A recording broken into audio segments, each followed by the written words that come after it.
All right, so welcome everyone. And I'm going to talk more about what it takes to become a multi-planet species. And just a brief refresher on why this is important. I think fundamentally the future is vastly more exciting and interesting if we're a spacefaring civilization and a multi-planet species than if we're not. You want to be inspired by things. You want to wake up in the morning and think the future is going to be great. And that's what being a spacefaring civilization is all about. It's about believing in the future and thinking that the future will be better than the past. And I can't think of anything more exciting than going out there and being among the stars.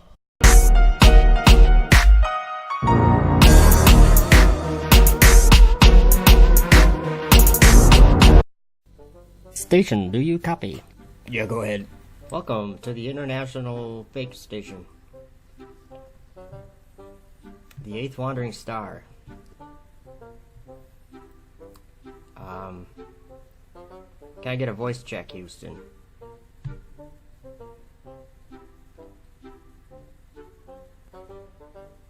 Voice check. Check. Must be a delay today.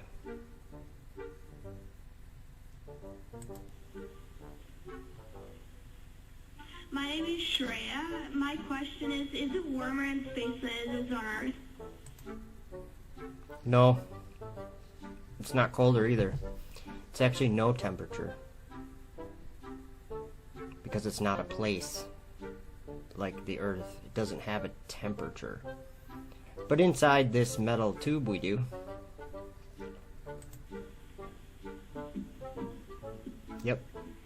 Hello, my name is Bree, and my question is, what do you have to eat in space? There's no food up here. No water. No air. No gravity. No anything. It's not a place. It's celestial. It's heaven. So I'm not even supposed to be up here. Next question.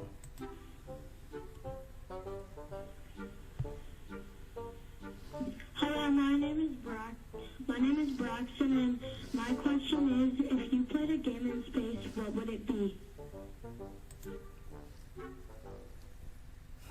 If I played a game in space...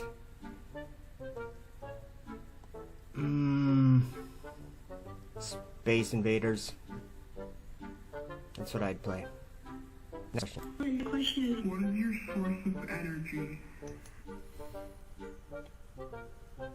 Wheaties. Hi, my name is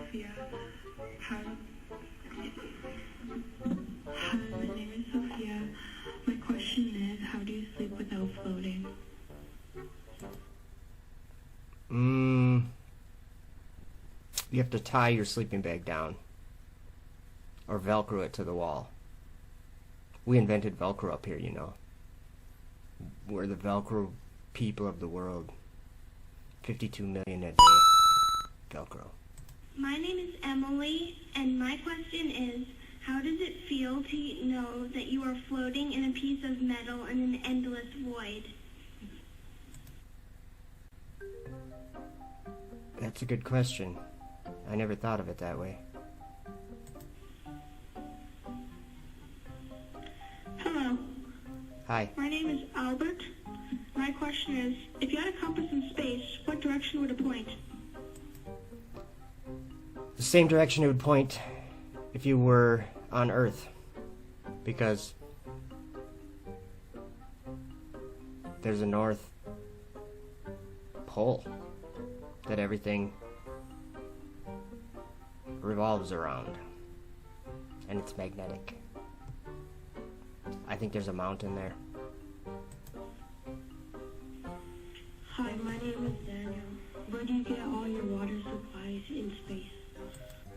From the Earth, because there's no water in space, there's no air in space, there's no anything in space. So everything up here has to come from the ground, and it costs millions and millions and millions of dollars to get an apple up here. Hi, my name is Sam, and my question for you is, if you got to visit any planet in the universe, what would it be and why? If I got to visit any planet in the universe, I would be an insane person, and I'd be believing that lights in the sky are places to go when they're not. They're actually evil spirits. So if I could go to a planet, I'd probably go to Jupiter, and I'd probably rebuke it to the abyss of fire. That's where it is now, anyway. Hi, my name is Penelope, and to become an astronaut, you have to go through a lot of difficult training. My question is, what was the hardest training for you to do, and why? Well, hardest training was the astronaut part. The astronaut part of the training was the hardest part. Hi, my name is Ashton, and my question for you is, when you lose all your supplies, what do you do? Well, what I do in this situation is I would call down to Houston and I'd say, we need more supplies. And they would send a dragon up here with more supplies. That's written in the Bible, you know. And also, in real life, God breathes life into everything. And He gives us everything we need. Next question. Hi, my name is JC. My question is, how do you wash your clothes in space? We don't. We just go all stinky and we don't shower either. Next question. Hello, my name is Nolan, and my question is, how do you go to the bathroom in space? Well, that's a long story. I might have to let one of our other astronauts explain that one for you. How do you go to the bathroom in space? Very, very important question. So, here on Earth, how do you go to the bathroom? How do you get rid of your pee on Earth? You pee into water, right? And the water catches it, basically. And then you flush the water. We can't do that here on station. We cannot afford to waste water like that. And we don't have gravity to take the pee down. So what we do is, imagine, it's like peeing inside the tube of a vacuum cleaner. You switch it on, and the flow of the air is what catches your pee. So that's how we go to the bathroom, is with a air suction system. Personally, I just hold it because what you have to do to go up here, it just ain't worth it. So I just hold it. My name is Riley, and my question is, do you ever leave the spaceship? Nope. There is no place but the spaceship. because it's celestial. What that means is God created the heaven and the earth. And we live on the earth, and what I'm trying to do, or what NASA is trying to do with this space station, is make it that we live in heaven, which is not the case. It's a strong delusion. So we would believe a lie, because Satan's deceiving the world. So what I would say is, don't believe that humans built this machine up here on their own power, because there is the spirits of the kings of the Medes, devils, fallen angels. They're the ones who have inspired this machine that I'm supposedly in right now. So don't believe it. Now let's continue here in verse 13. Raging waves of the sea, foaming out their own shame. And then it says, wandering stars, to whom is reserved the blackness of darkness forever.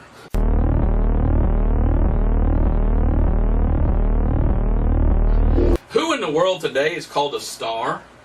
Well, we have your Hollywood stars. If you go to Hollywood, actors are called stars. And so they're stars. And then it says, of whom is reserved the blackness of darkness forever.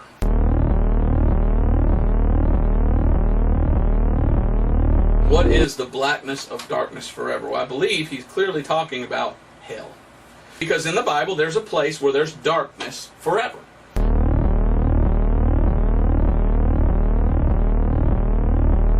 And it's called hell and the lake of fire.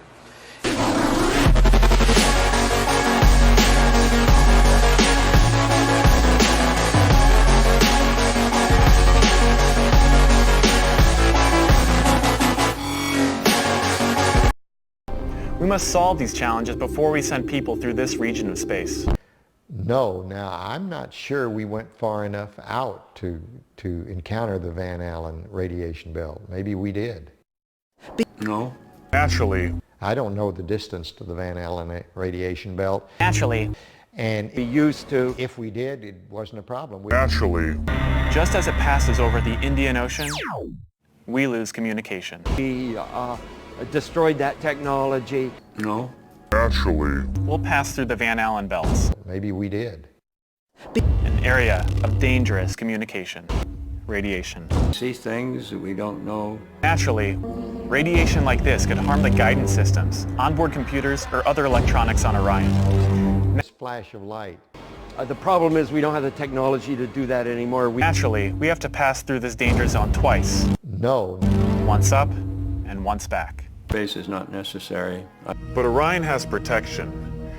And it looked like it was on the moon. But Shielding will be put to the test as the vehicle cuts through the waves of radiation. I'm not sure. Sensors aboard will record radiation levels for scientists to study. We must solve these challenges before we send people through this region of space. It's a painful process to build it back again. No. With what we knew at that time, it looked like that would be difficult. No. Space is not necessary. Hey, Buzz. Are they gonna buy this?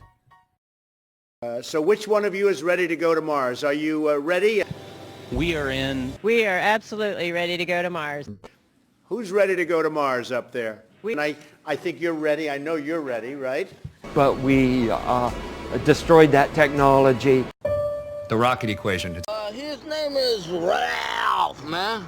She was a woman. Oh, yeah, that would be disastrous. She'd like to go to Mars very quickly. The problem is we don't have the technology to do that anymore. We used to. Epic achievement. And it's a painful process to build it back again.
If you lose the horizon, let's say at 12 miles, whatever you could see at 10 miles by 12, it's going under. You can't see it, okay?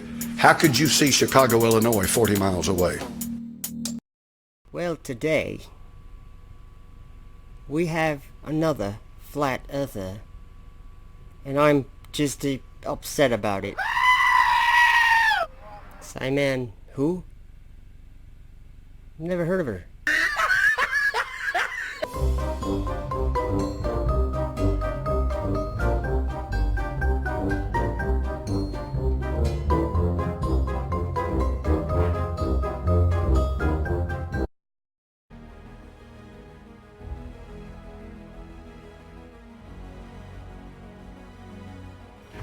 There's about 10 miles or so in between Minneapolis and St. Paul. And where my drone is about 25 miles north of Minneapolis. So that's what the buildings look like from 25 miles away.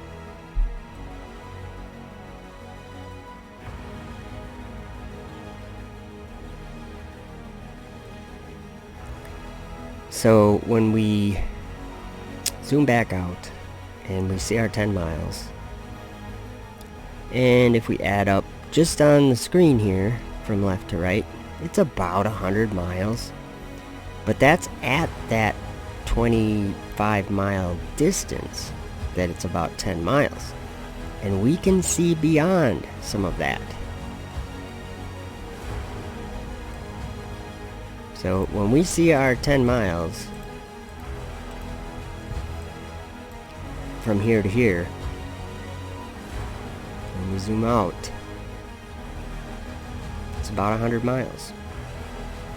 Now, one could argue that it could be far more than 100 miles left to right. But we have actual physical objects giving us approximate distances about 25 miles away. So at about 25 miles away from left to right, there's about 100 miles on the screen here. So in 100 miles, there is about 666 feet of curvature. The tallest building in the Minneapolis skyline is 770 feet. That's the IDS tower. So this red line should be curved up to the top of the IDS tower, which it is not. Earth is flat, and this is easy to prove and easy to observe.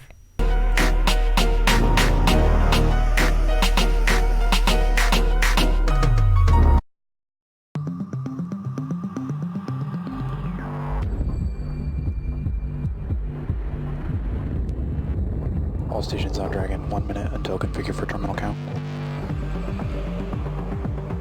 T-minus 30 seconds.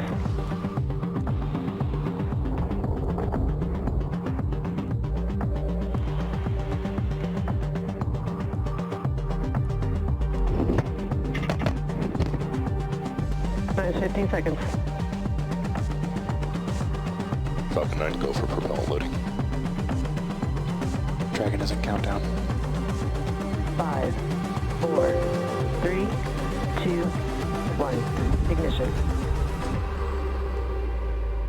It's just after midnight on March 3rd, and you are looking at a live view of the Dragon spacecraft as it approaches the International Space Station for a planned docking in just under 2.5 hours from now.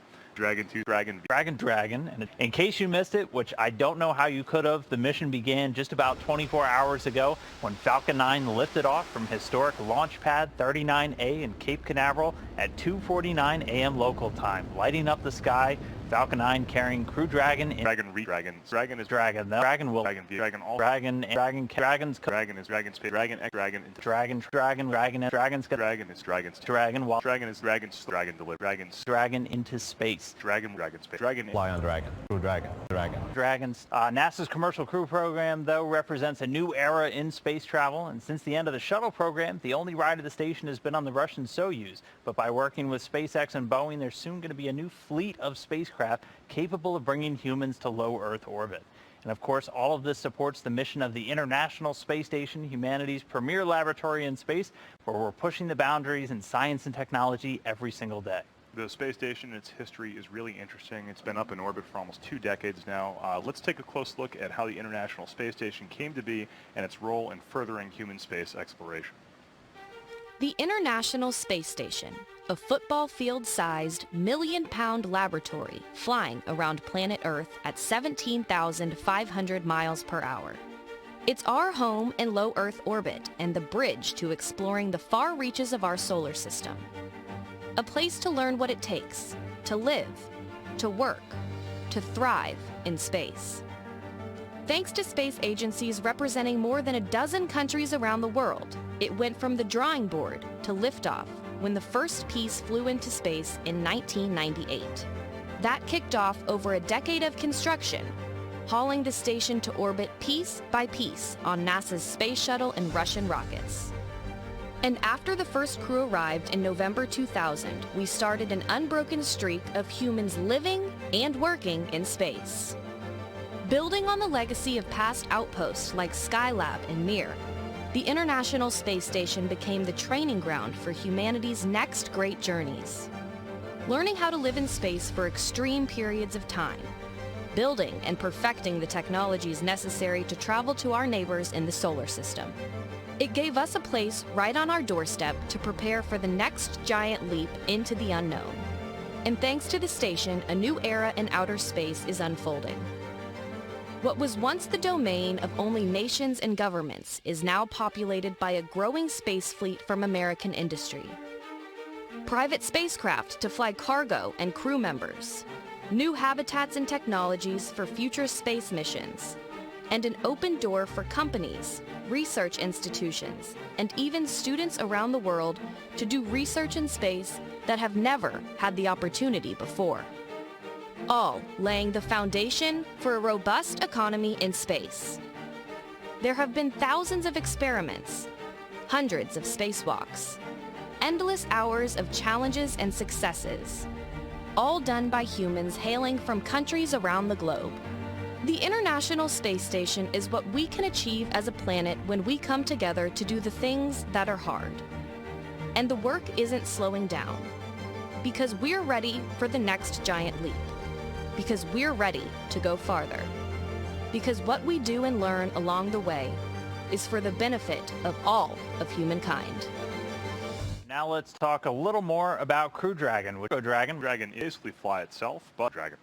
Crew Dragon, Space Dragon. Falcon 9, the Dragon capsule. Up to 7 crew members with Dragon. Dragon and Dragon to Dragon in Dragon and Dragon 6. Dragon was Falcon 9 and Dragon. Dragon is healthy. Dragon is a Dragon splashes safely down back on the Earth. Dragon is headed towards the International Space Station here.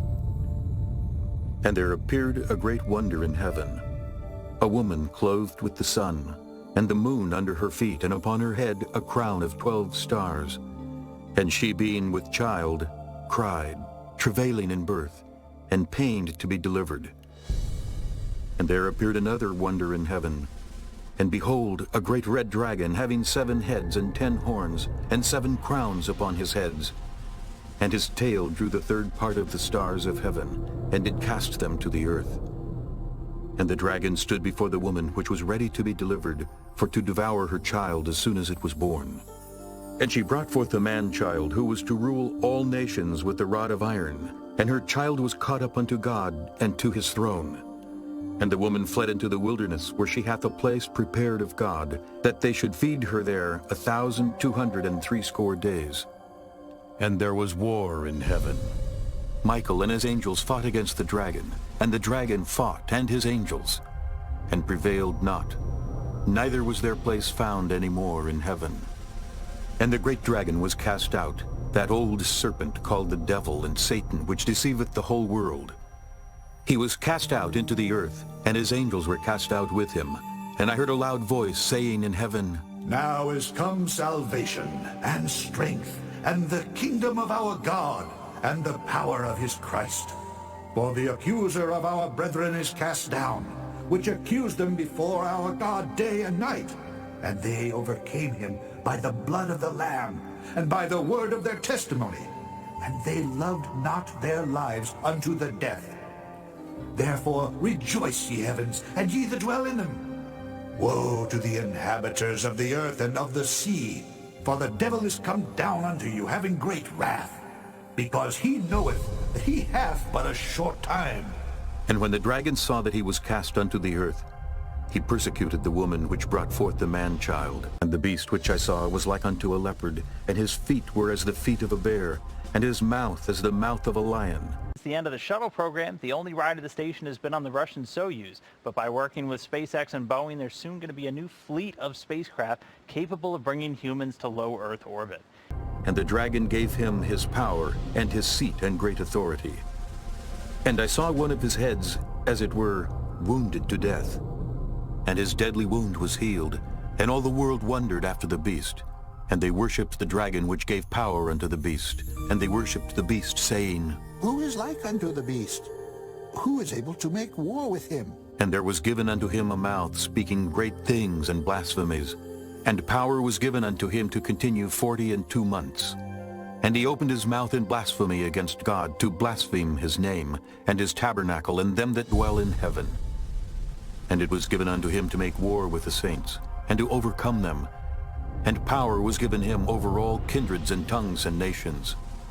And all that dwell upon the earth shall worship him, whose names are not written in the book of life of the Lamb, slain from the foundation of the world. If any man have an ear, let him hear. He that leadeth into captivity shall go into captivity. He that killeth with the sword must be killed with the sword. Here is the patience and the faith of the saints. And I beheld another beast coming up out of the earth, and he had 2 horns like a lamb, and he spake as a dragon. And he exerciseth all the power of the first beast before him, and causeth the earth and them which dwell therein to worship the first beast, whose deadly wound was healed. And he doeth great wonders, so that he maketh fire come down from heaven on the earth in the sight of men, and deceiveth them that dwell on the earth by the means of those miracles which he had power to do in the sight of the beast, saying to them that dwell on the earth that they should make an image to the beast, which had the wound by a sword and did live. And he had power to give life unto the image of the beast, that the image of the beast should both speak and cause that as many as would not worship the image of the beast should be killed. Artificial intelligence is what? It's just digital intelligence, and as the algorithms and the hardware improve, that digital intelligence will exceed biological intelligence by a substantial margin. It's obvious. Excuse me, how could AI destroy civilization? You know, it would be something the same way that humans destroyed the habitat of primates. I mean, it wouldn't necessarily be destroyed, but we might be relegated to a small corner of the world. We might be relegated to a small corner of the world. We might be relegated to a small corner of the world. You're a neuroscience company, and you're working to build basically an interface to the brain. Interface to the brain. Yeah. Electrode to neuron interface at a micro level. Okay, what is it? Like, I'm gonna have like a plug in my head that's gonna fit into a hard drive? Like, okay, what is it? Like, I'm gonna have like a plug in my head that's gonna fit into a hard drive? Like, or how does that work? Yeah. A chip and a bunch of tiny wires. Or how does that work? Yeah. A chip and a bunch of tiny wires. Or how does that work? Yeah. A chip and a bunch of tiny wires.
stick something in your brain.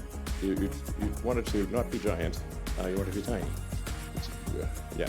You won't feel a thing. And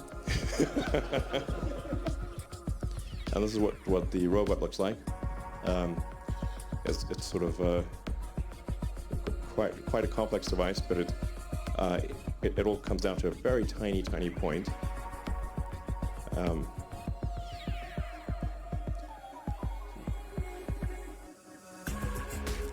So we want to just like, you see the robot on the left, and then the what looks like the needles for insertion next to a penny, but in fact the actual needle that gets inserted is way tinier.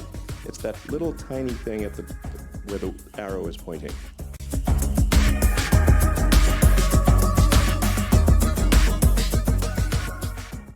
That's what NASA does. We explore.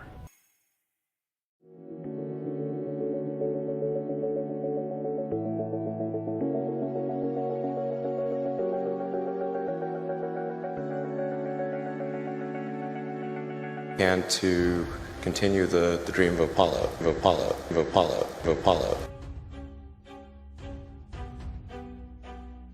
We stand on the shoulders of giants that came before us.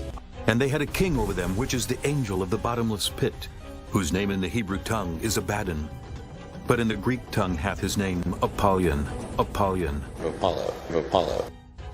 The goal of SpaceX is to try to advance rocket technology, and in particular to try to crack a problem that I think is vital for humanity to become a spacefaring civilization. For 60 years, we've been exploring.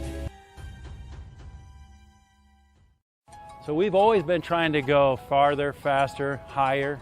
That's what mankind has always wanted to do, to explore.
Blessed are ye when men shall revile you and persecute you, and shall say all manner of evil against you falsely for my sake.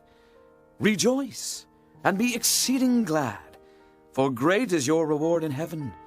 For so persecuted they the prophets which were before you. But in the days of the voice of the seventh angel, when he shall begin to sound, the mystery of God should be finished, as he hath declared to his servants the prophets. And there came one of the seven angels which had the seven vials, and talked with me, saying unto me, Come hither, I will show unto thee the judgment of the great whore that sitteth upon many waters. And he said unto me, Thou must prophesy again before many peoples, and nations, and tongues, and kings. But when the Comforter is come, whom I will send unto you from the Father, even the Spirit of truth, which proceedeth from the Father, he shall testify of me. And ye also shall bear witness, because ye have been with me from the beginning. I have yet many things to say unto you, but ye cannot bear them now.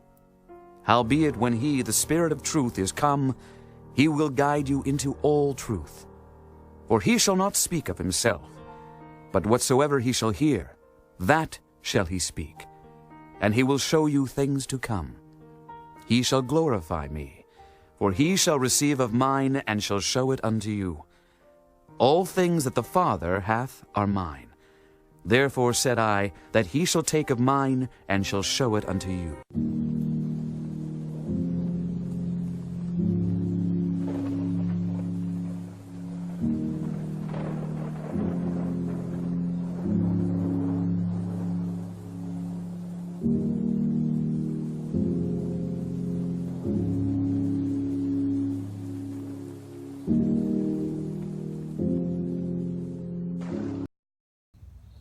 Okay, it's time for me to demonstrate a universal problem with spheres. They curve uniformly, meaning any point that you're on a sphere would be the top, and then as you look out to the distance, it should drop off, similar to what this board is doing that I made. And I did this to demonstrate something. Okay, off in the far there we have a sailboat, and then this pink styrofoam here is the same height as the mast on that sailboat. And then this is our third sailboat. It doesn't look like a sailboat, it looks like a board, but I made a little slot in there, and my iPhone actually slides right in there, just like that. And then I can slide the board. Now, the reason why I have these here is because I'll show you the camera height at the, it's close enough to the top of that styrofoam. So that other boat, obviously this boat cannot see the other boat until we sail up further, and then it starts to come up over the curvature, right? Okay? There's a reason why I want to show you that. Now here's the problem with spheres. If I measure, let me get my tape measure, from boat to boat, we have about 64 inches or so. 64 inches. So then let's take and go about the center of the two boats, and let's take our third boat and put it over here at 32 inches. Okay, and I can probably show you that. I don't know how if you'll be able to see it. Yeah, you won't be able to see it, but it's right at 32. Now, here's the problem. See the boat? See the boat? And those two boats can't see each other. I can see both those boats, they can't see each other. So, here's the problem. On a sphere, if you're equal distant from a point, like I am with these two boats, the amount of curvature that it would be the same up to that center point where the level is right now that we're looking at, where the bubble is. So we each have 32 inches from that. They can't see each other, but I can see them both. Now, the scale on this doesn't matter, because a sphere is a sphere is a sphere is a sphere. It doesn't matter how big it is, how small it is, how big my toy boats are. It makes no difference. Obviously, the curvature of the Earth, if it were so, it would be not nearly what I have here. This is exaggerated big time. But all we have to do is, the point I'm making is that we have the idea that curvature like this is what's causing boats to disappear as they sail away. Well, that happens in a very short distance. So what I'm saying is that if I can sit right here at our 32 inches, I'm on the same alleged water that they are on, yet do you see in the center, right below the yellow level, what is the ground doing there? See that curve? See that curve? That curve doesn't exist on the Earth. And it doesn't matter the size of the sphere. What I'm saying is that boat can't see that boat because of the curvature. So let's put that as into a real world situation. If I went to the ocean and I looked all the way to my left and I see a boat off in the distance, and then all the way on my right I see another boat off in the distance. Between those boats is much more than 6 miles. And if you were on one of those boats, you might not be able to see the other boat. But I can do a point-to-point visual observation and see that that curve, let me back up, that curve doesn't ever exist. The water follows that, I'm going to probably put it on the bottom of the screen. The water follows like this, like a straight line. And these boats are covered up from each other.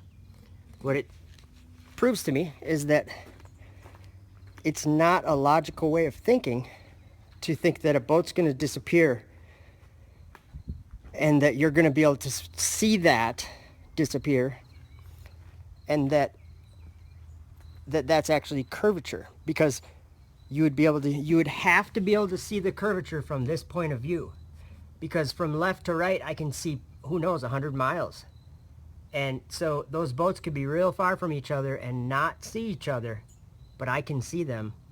And if you've ever been to the ocean, it's a straight, flat line, and you can even take a level, put it on a stand, set it up at the ocean, and you will see that it is a perfectly straight line all the way across your view, proving that we've all been fooled, and the curvature of the Earth is a joke. It does not exist. Otherwise, we would see it. Have a good one.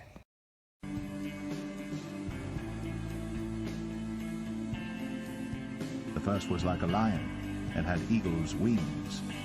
I beheld till the wings thereof were plucked, and it was lifted up from the earth, and made stand upon the feet as a man, and a man's heart was given to it. And behold, another beast, a second, like to a bear, and it raised up itself on one side, and it had 3 ribs in the mouth of it, between the teeth of it. And they said thus unto it, Arise, devour much flesh. After this I beheld, and lo, another, like a leopard, which had upon the back of it 4 wings of a fowl. The beast had also 4 heads, and dominion was given to it. After this I saw in the night visions, and behold, a 4th beast, dreadful and terrible, and strong exceedingly, and it had great iron teeth. It devoured, and brake in pieces, and stamped the residue with the feet of it. And it was diverse from all the beasts that were before it, and it had 10 horns. I considered the horns, and behold, there came up among them another little horn, before whom there were 3 of the first horns plucked up by the roots. And behold, in this horn were eyes like the eyes of man, and a mouth speaking great things.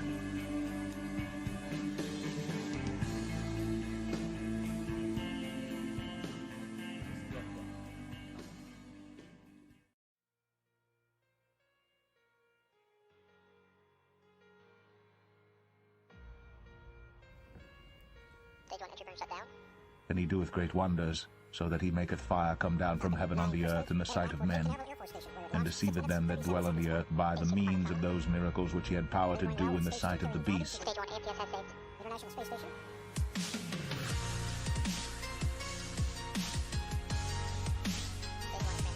And he doeth great wonders, so that he maketh fire come down from heaven on the earth in the sight of men, and deceiveth them that dwell on the earth by the means of those miracles which he had power to do in the sight of the beast.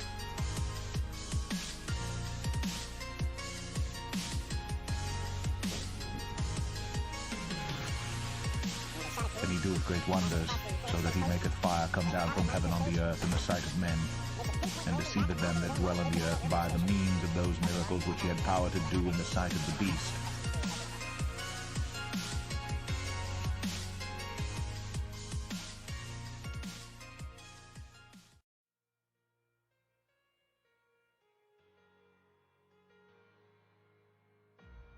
And the dragon gave him his power, and his seat and great authority. And they worshipped the dragon which gave power unto the beast.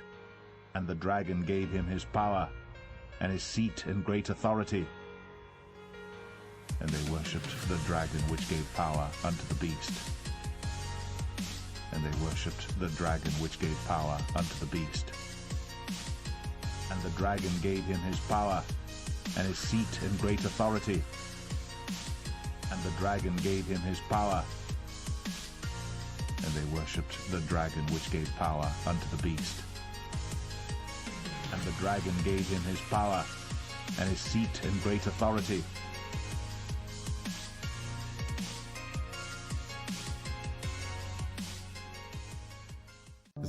Propulsive landing. So, in order to land on places like the moon, where there is no atmosphere, and certainly no runways, or to land on Mars, where the atmosphere is too thin to land, even if there were runways, to land with the wing, you really have to get propulsive landing perfect. So that's what we've been practicing with Falcon 9. So this is just a series of landing videos. I think these are quite mesmerizing. But we now have 16 successful landings in a row. And that's with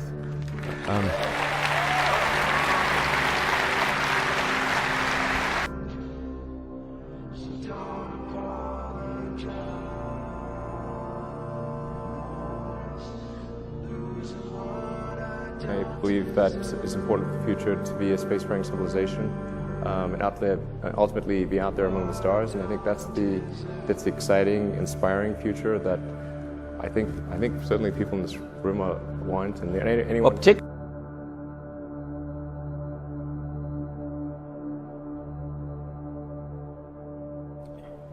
Yeah, but so this will enable the creation of a lunar base. And it's 2017. I mean, we should have a lunar base by now. What the hell's going on?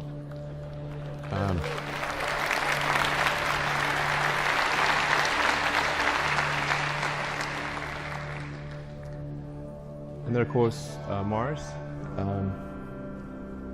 becoming a multi-planet species. Beats the hell out of being a single-planet species. So.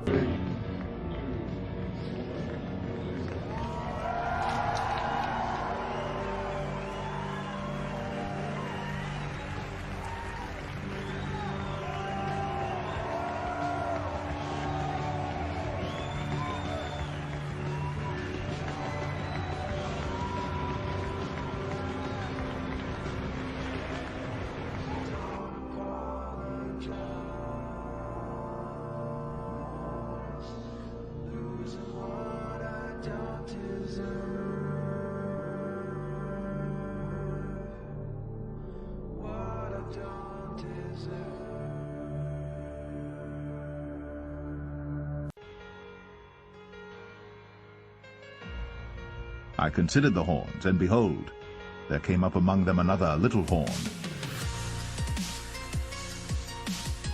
In this horn were eyes like the eyes of man, and a mouth speaking great things.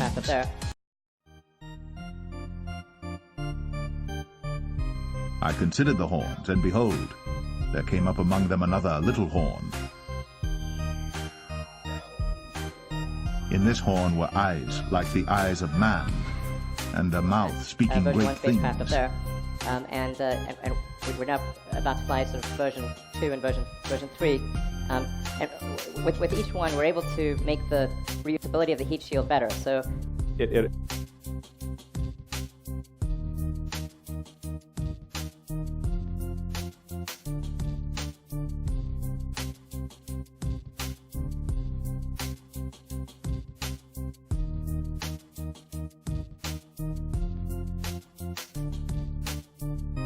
ablates less as it enters, and so we're able to get more flights. So that's Dragon version 2. I beheld then, because of the voice of the great words which the horn spake. And of the 10 horns that were in his head, and of the other which came up, and before whom 3 fell, even of that horn that had eyes, and a mouth that spake very great things. In this horn were eyes like the eyes of man, and a mouth speaking great things. So I'm sitting here in the the pilot seat. Let me pull that down.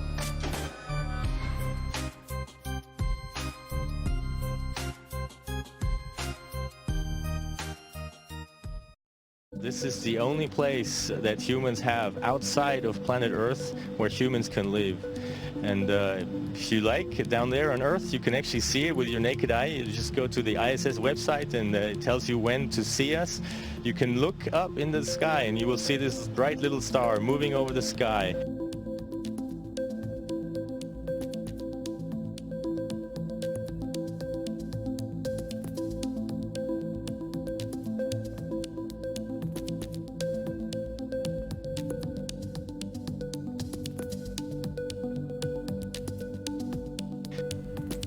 Enoch chapter 18 verses 13 through 15. I saw there 7 stars like great burning mountains, and to me, when I inquired regarding them, the angel said, "This place is the end of heaven and earth. This has become a prison for the stars and the host of heaven. And the stars which roll over the fire are they which have transgressed the commandment of the Lord in the beginning of their rising, because they did not come forth at their appointed times. And he was wroth with them, and bound them till the time when their guilt should be consummated, even for 10,000 years." And here we are, 6 humans on the International Space Station, the embassy of humankind out in space, continuing an 18-year uninterrupted human presence on this fantastic laboratory. If you can look up in the sky.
dwell on the earth shall wonder, whose names were not written in the book of life from the foundation of the world. When they behold the beast, You can look up in the sky and they behold the beast. you will see this bright little star They behold the beast. moving over the sky. They behold the beast that was, and is not, and yet is. And here is the mind which hath wisdom. The 7 heads are 7 mountains on which the woman sitteth. And there are 7 kings. 5 are fallen, and 1 is, and the other is not yet come. And when he cometh, he must continue a short space. And the beast that was, and is not, even he is the 8th, and is of the 7, and goeth into perdition. You can see that on many, many nights, and if you see it, think about that humans actually built this. That And they that dwell on the earth shall wonder. There are right now 6 humans, soon only 3 humans up here, out of the 7 billion humans that live down on Earth. So when they behold the beast, give these guys a wave when you see them. When they behold the beast, 5 are fallen, and 1 is. I saw in my vision by night, and behold another beast, a second, like to a bear. And it raised up itself on one side, and it had 3 ribs in the mouth of it, between the teeth of it. And they said thus unto it, Arise, devour much flesh.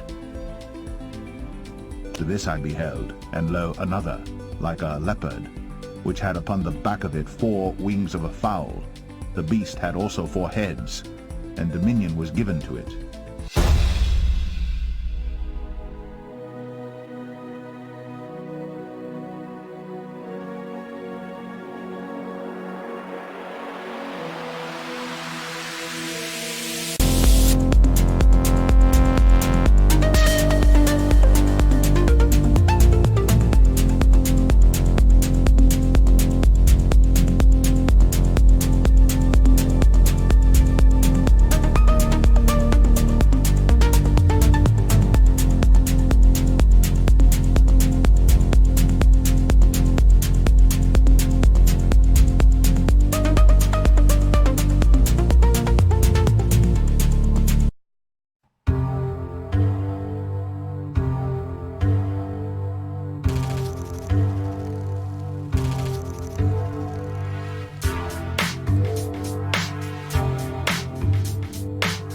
Is necessary to transport a large number of people and cargo to Mars in order to create a self-sustaining civilization there.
you on.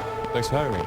So this is the Dragon that goes up into space, right? Yeah, that's our Dragon spacecraft, or version 1, which is capable of taking cargo to and from the space station. So when do human beings start going up in it, do you think?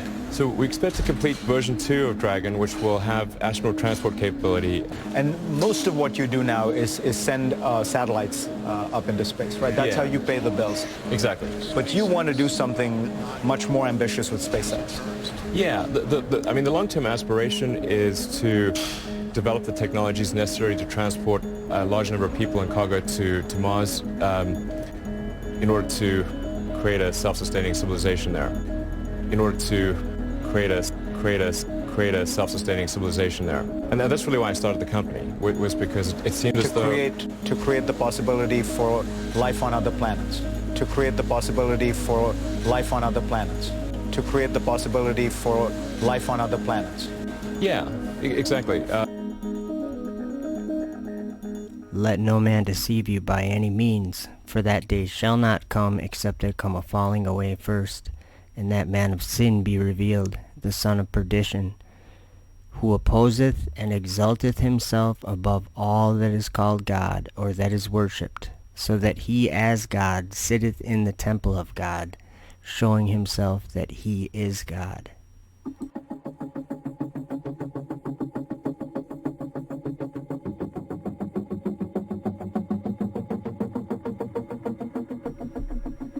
If when he seeth the sword come upon the land, he blow the trumpet, and warn the people, then whosoever heareth the sound of the trumpet, and taketh not warning, if the sword come and take him away, his blood shall be upon his own head.